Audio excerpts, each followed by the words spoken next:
एक बार गौतम बुद्ध अपने सभी शिष्यों के साथ बैठकर उन्हें कुछ समझा रहे थे। बुद्ध के सभी शिष्य बुद्ध को बड़े ध्यान से सुन रहे थे। बुद्ध और उनके सभी भिक्षु यह देखते हैं कि उनकी तरफ एक आदमी बड़ी तेजी से दौड़ा चला आ रहा है। वह आदमी बहुत क्रोधित था और कुछ बड़ा पड़ा रहा था। उस व्यक्ति को देख गौतम बुद्ध के कुछ शिष्य समझ जाते हैं कि यह कुछ गलत करने के उद्देश्य से गौतम बुद्ध के पास आ रहा है। इसलिए गौतम बुद्ध के दो शिष्य दौड़कर उस व्यक्ति के पास चले जाते हैं और उसे रोक लेते हैं और उस व्यक्ति से पूछते हैं कि तुम कौन हो और तुम्हें किससे मिलना है। वह व्यक्ति बुद्ध के शिष्यों से कहता है, मेरे रास्ते से हट जाओ, आज मैं इस बुद्ध को सबक सिखा के रहूंगा। उस व्यक्ति की बात सुन गौतम बुद्ध के शिष्य उस व्यक्ति को शांत करने की कोशिश करते हैं, पर वह व्यक्ति शांत नहीं होता है। बुद्ध उस व्यक्ति को देखते हैं और मुस्कुराते हैं और अपने शिष्यों से कहते हैं कि मेरे प्रिय भिक्षुओं, उसे आने दो मेरे पास, वह मुझसे कुछ कहना चाहता है। बुद्ध की आज्ञा का पालन करते हुए बुद्ध के भिक्षु उस व्यक्ति के मार्ग से हट जाते हैं और वह व्यक्ति बुद्ध के पास जाकर खड़ा हो जाता है। जैसे ही वह व्यक्ति बुद्ध के पास पहुंचता है, वह बुद्ध को गालियां देना शुरू कर देता है। बुद्ध उस व्यक्ति की गालियां सुनते रहते हैं, परंतु उसे कोई भी उत्तर नहीं देते।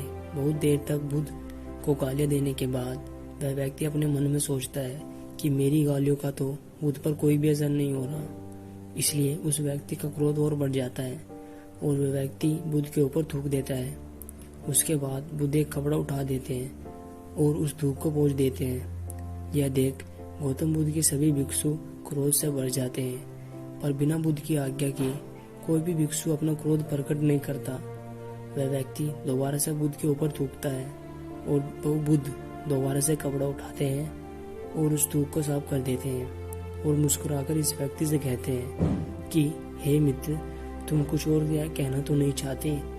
जैसे ही वह व्यक्ति बुद्ध की आवाज सुनता है, वह व्यक्ति भीतर तक हिल जाता है और वह व्यक्ति बुद्ध का कोई भी उत्तर नहीं देता और तुरंत वहां से चला जाता है। बुद्ध के सभी भिक्षुओं के मन में यह प्रश्न होता है कि यह व्यक्ति बुद्ध का इतना अपमान किया, लेकिन फिर भी बुद्ध ने इस व्यक्ति को यह क्यों कहा कि क्या यह और कुछ कहना चाहता है। सभी भिक्षुओं में से एक भिक्षु बुद्ध से पूछता है, आपने उस व्यक्ति से यह क्यों कहा कि क्या वह और कुछ कहना चाहता है, जबकि यह स्पष्ट था कि वह व्यक्ति यहाँ पर कुछ कहने नहीं बल्कि आपका अपमान करने आया था।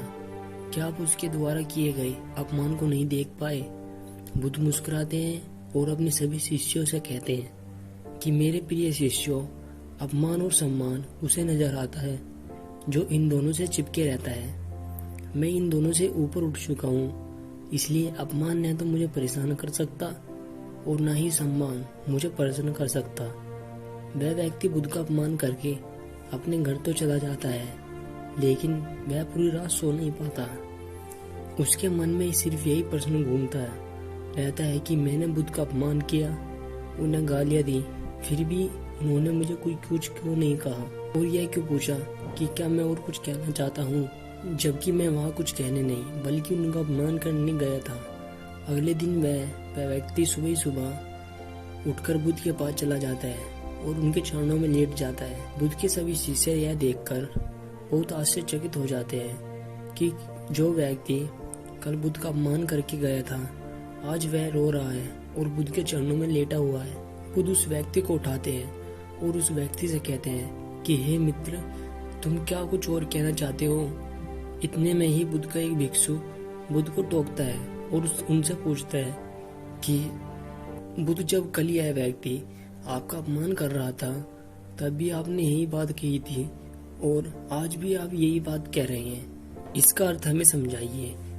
बुद्ध कहते हैं, कल यह व्यक्ति मुझसे कुछ कहना चाहता था, लेकिन कल इसके पास कोई शब्द नहीं थे, इसलिए क्रोध में आकर इसने मुझ पर थूककर अपनी बात को कहने का प्रयास किया और आज भी इसके पास कोई शब्द नहीं है, इसलिए इसके आंसू यह बात मुझसे कह रही हैं। उसके बाद वह व्यक्ति बुद्ध से कहता है कि बुद्ध, मुझे क्षमा कीजिए, मैंने आपका अपमान किया।